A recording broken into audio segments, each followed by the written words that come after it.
everybody, Backyard Bullion here. Welcome once again to a Ponderous Wednesday where we take a thought-provoking, interesting topic, have a slow, leisurely ramble around it to stimulate some interesting discussion down in the comment section. Now today we are going to be talking about fake gold and how to protect oneself against fake gold, because whilst fake silver is a fairly commonplace thing, you see a lot of fakes coming out of places like Alibaba, all over the internet. There's loads of fake pandas and coins and all of that jazz. And I've talked about fake silvers before, but I've never really talked about fake gold. And fake gold's a really big deal because obviously a gold coin has a very, very much larger ratio of value to it than a silver coin. So having a fake gold coin is much more potentially beneficial for a scammer or for somebody who can get away with it or think they can get away with passing off a gold coin that is not real.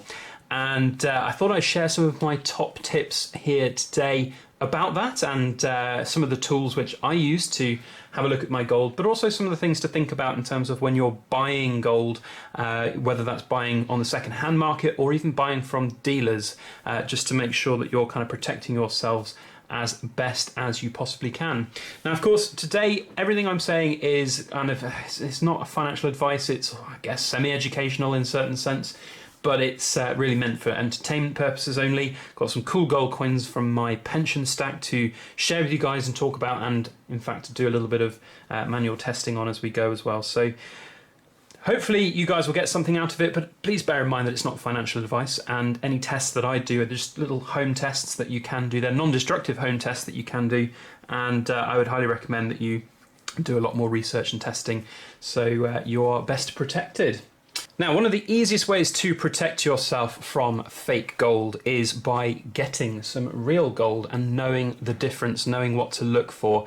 When I first started stacking silver, I was like really paranoid about getting fake silver. And I remember the first batch of coins that I got from Silver to Go all the way back in like 2016. I was religiously testing every single coin, like out of a tube. I'd take every single one out, I'd weigh it approximately. I got these, not these ones because the other ones have died subsequently, but these type of scales down to 0.01 grams. And I would get, obviously at the time I was just using a ruler to get the dimensions of everything. And I even did some specific gravity testing on some of these silver coins. So I was really paranoid right at the start. But now, having handled so many silver coins over time, I'm pretty good at recognizing what's silver and what's not silver. And the same can be said for gold. Once you've seen gold, once you've held gold and touched gold, you will feel it and you will know, and you'll feel the weight, and you'll know with a good degree of certainty whether or not something is real. And you can spot the fakes, the really obvious fakes, very quickly. But there are some very good, talented fakes out there, especially in gold. As I said, it's a very worthwhile thing for somebody to try and fake because it's got potentially huge kind of profit margins to it. So there are various different home remedies that one can do. Before we get into the home remedies though, just a few top tips about protecting yourself when buying gold. If you are going to be buying gold coins, of course it's a big chunk of money, it's a big investment, so please do some due diligence is my best advice. It's one of the best ways to protect yourself, doing due diligence on the dealer, on the place you're buying, the person you're buying from. If it's a individual, reputation is key, is everything. If you are a brand new buyer, then bear in mind that some people might not be too keen to send you stuff without payment. So, if you're buying from a dealer, you always pay first, and the same can be said in the second-hand market. If you're a brand new seller and looking to sell coins, expect buyers to be skeptical. And be skeptical if you're a buyer and it's a brand new seller. I think that's really important as well. If that seller has absolutely no feedback, no recourse for you to challenge them or whatever, then that can be quite a dangerous potential avenue. Now, not to say that everybody out there who's a brand new seller is trying to scam and trying to manipulate everybody into buying fake gold or fake silver. There are a lot of very genuine people out there who are just trying to release some equity in their gold. And I've bought in person a number of times from people. In fact, this gold Krugerrand here I bought from a Silver Forum member.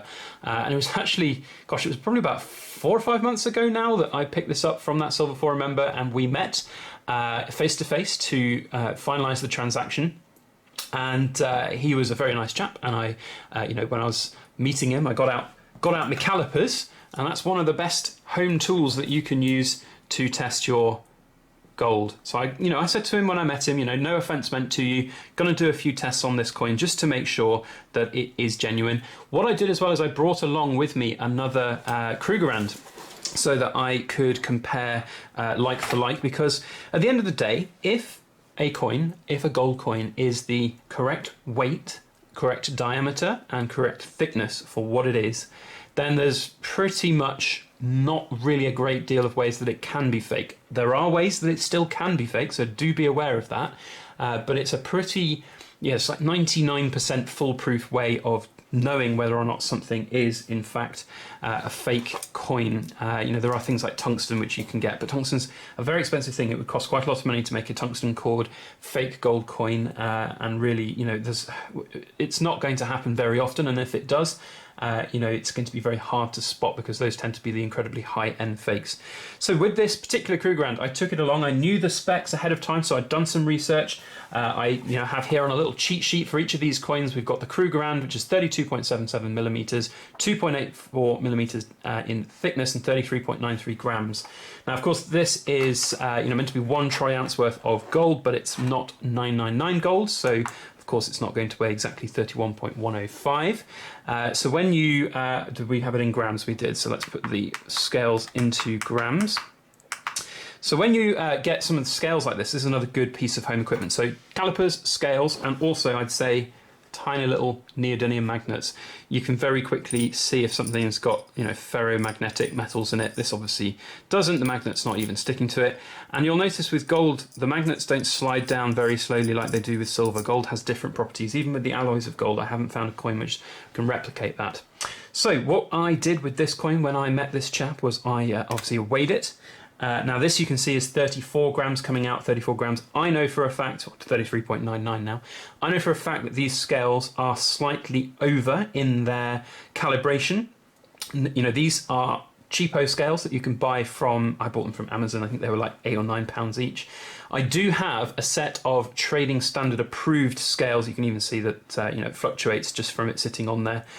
I do have a pair or a set of trading standard approved and calibrated scales which are incredibly accurate, and I know for a fact that this set of scales is approximately 0.06 to 0.08 depending on, so you can see on how it fluctuates over. So this would suggest that this coin is 33.93929394 grams, which is exactly perfect for what we're looking for this particular thing. So a set of scales like this are really handy for a cheap alternative. Those trading standard scales I bought were a couple of £100, and they're not cheap at all.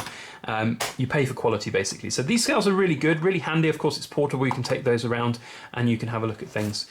The next thing I did was I got my calipers out. So I have here, again, a set of cheapo calipers. These are nothing massively special, and you'll notice, depending on how hard you press against the thing, you can get different readings on it. And you can zero it if you know that something's genuine. I've tried my best to kind of calibrate these to be the best approximation I can, but it's just really hard to get them exactly perfect. Now you can see here that this is reading 32.6, which is under that 32.77 margin, but it depends on how you kind of measure it, because if you push this up so that it's really close and then we zero it and then we come back and we calibrate again, it's gone up to 0.65.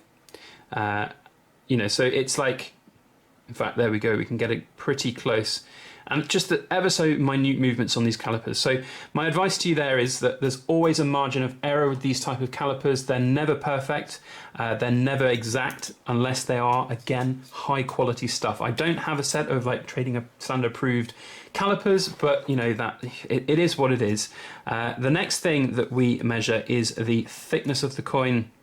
And again, this one is slightly under 2.84.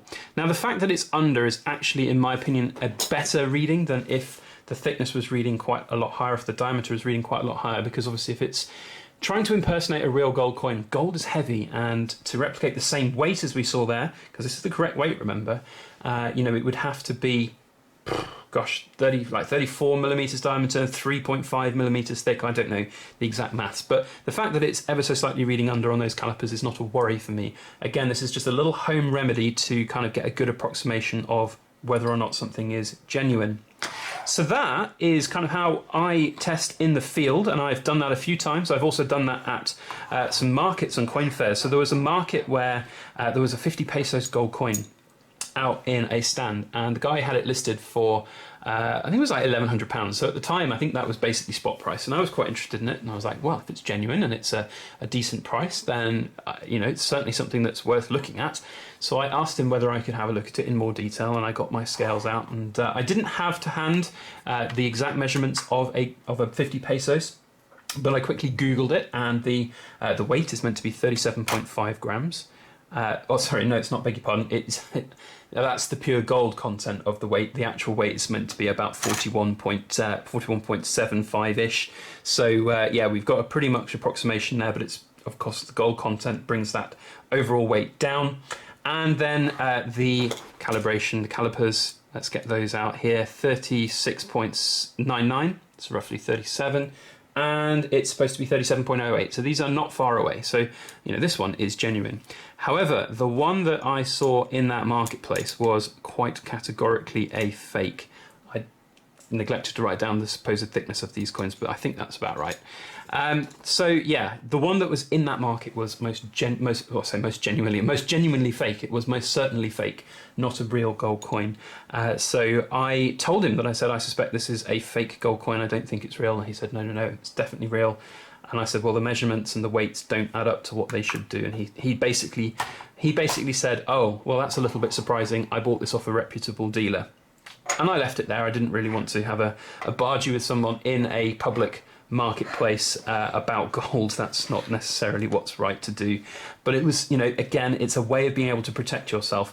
And I think the ultimate really good way of being able to protect yourself from things like this happening is have a good understanding about what you're looking for, about the coins. You know, if you are going to a coin fair and you're after sovereigns, write down a little cheat sheet. You know, I've written a cheat sheet here for sovereigns so that you know what to look for when you're out there, and ask the dealers if it's okay to handle the coins, to feel the coins. You know, of course, if you're looking at buying proof coins, don't get your grubby mitts out on them. Maybe bring some gloves with you as well. So here we've got 8.01 grams. Again, this scales are slightly over calibrated, so that should be roughly accurate. So as rough as accurate as it can be, it's a good indication of whether or not something is genuine or not, and you can then protect yourself. So yeah, those are my thoughts on protecting yourself from gold coins. I think common sense is also really important as well. If something seems too good to be true, then it usually probably is. That's my motto. So if you see, you know, a 50 pesos gold coin in a street market being listed for £700 or something, it's probably fake. There's, you know, unless somebody's really made a complete error on their valuation, then it's probably fake. So always have that common sense approach. So that is basically it. It's just a few tidbits for you guys to have a think about for fake gold. I hope none of you out there have experienced the horrors of fake gold, and I would highly recommend that every kind of bullion grade coin, certainly that you buy from even dealers, you know, have a little look and test at home just to make sure. I'd love to hear your stories though. I'd love to hear your comments on the equipment I've got, the methods I use. If there's something you don't agree with, I'd love to hear it. Please do comment respectfully though. There's no point in shouting at me and calling me an idiot, in my opinion. That's just going to make you look like an idiot yourself. So if you would like to, then please do comment. And if you enjoyed this video, if you enjoyed my presentation, then please make sure you hit that thumbs up button. And if you'd like to see future content, then please make sure you hit the subscribe button. And if you are subscribed, you know what to do. Hit that alarm bell. Thank you one and all for watching. I hope you all have a fantastic week. And please make sure to like, share, comment, and subscribe for more.